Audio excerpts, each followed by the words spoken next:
ቀሚስ የክብር ልብስ የሚል ነገር አውርተን ነበረ።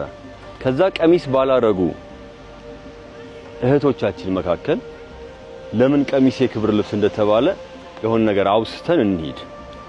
እሺ አንዳንዴ ለምን ይሄን ሐሳብ አነሳው ብትሉኝ እውነት ለመናገር ይሄን ቦታ ጠብቄ ያነሳውበት ምክንያት የሆኑ አይነት አካላቶች የሆኑ አይነት ሰዎች ይመጡና ለስራ ስለማይመቸን ነው ምናምን የሚሉት ማሳበብ ያለ አይደል?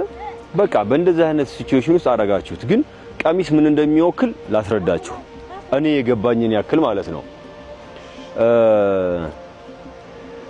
አደምና ሐዋ ወይ አዳምና ሔዋን በገነት ወይ በጀነት እያሉ ኃጢያት ሰርተው እርቃን ሲሆኑ ምን ሆኑ? አፈሩ አይደል? ሰው በሌለበት መካከል አፍረው ራሳቸውን ሸፈኑ።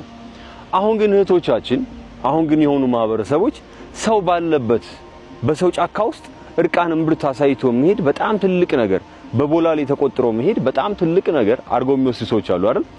እንግዲያውስ ቀሚስ እንዴት የክብር ልብስ እንደሆነ እናሳያችሁ። በትላልቆቹ የእምነት አስተምሮቶች ስትመጡ በክርስትና በእስልምና በሌሎችም እምነት ስትመጡ ለምሳሌ በክርስትና እምነት ስትመጡ ክርስቶስ ከተወለደበት ጊዜ ጀምሮ እስከ ዕለተ ሞቱ ድረስ ሰባ ሰገሎች የሰጡት ቀሚስ አብራው እያደገች ነው የመጣችው። በክርስትና እምነት ውስጥ አሁንም ስትመጡ ቀሳውስቶች፣ ዲያቆናቶች፣ አገልጋዮች፣ ካህናቶች በሙሉ ወደዛ ወደ ተቀደሰ ቦታ ሲገቡ ቀሚስ ነው የሚያደርጉት። በእስልምና ስትመጡ ሁሉም ኡስታዞቹም ሌላውን ተውትና ለጁምዓ ሙባረክ አርብ ቀን ምእመናኑ እንኳን ወደ አምልኮ ቦታ ሲሄድ ጀለብያ ጧራ የሆነ ነጭ የሆነ ነገር ለብሰው ነው የሚሄደው።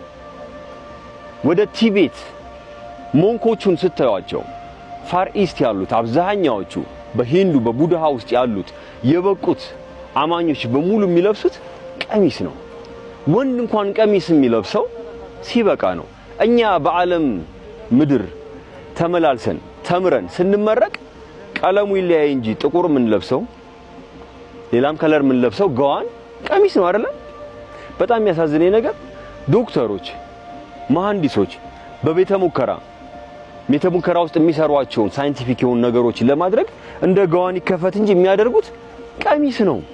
የሚያስቀይ ግን እሱ አይደለም። አንዲት የምድርን ዕውቀት ወሰድን ተብለን ዲግሪ ወይ ዲፕሎማ የምትባል ተሰጥቶን እቤታችን ውስጥ 1000 ዓመት ፎቶ እንለጥፋለን አይደል? አንድ ቀን ቀሚስ ለለበስ ነው። ምን አለ እነዛ 1000 ዓመት ቀሚስ የለበሱ ሰዎች ምን ሊሉ ነው? አንዷን የምድር ዕውቀት ከሰንበት ላይ አንስተን ወስደን እቤታችን ግድግዳ ላይ የምንለጥፋቸውን ተምረዋል ዲግሪ ማስትሬት ወስደዋል የምንባለው ለአንድ ቀን የለበስናት ነው አይደል? 1000 ዓመት ቀሚስ ብንለብስ ምን ልናደርግ ነበር? እቺ ምድር ምን እናስመስላት ነበር? ሰው ቀሚስ የክብር ልብስ ነው። ወንድ ልጅ ኢቭን ሲከብር ነው ቀሚስ የሚለብሰው አይደለም ሴት። በተሰጣችሁ ገጸ በረከት በተሰጣችሁ ፍቅርና መውደድ ስለተደረገላችሁ ደስ ሊላችሁ የሚገባው ነገር ቀሚስ ላይ ነው። ሰው ሁሌ ቀሚስን ማሰብ አለባችሁ። ይህ ነው አንዱ የዳገቱ አውሬ። በጣም እናመሰግናለን።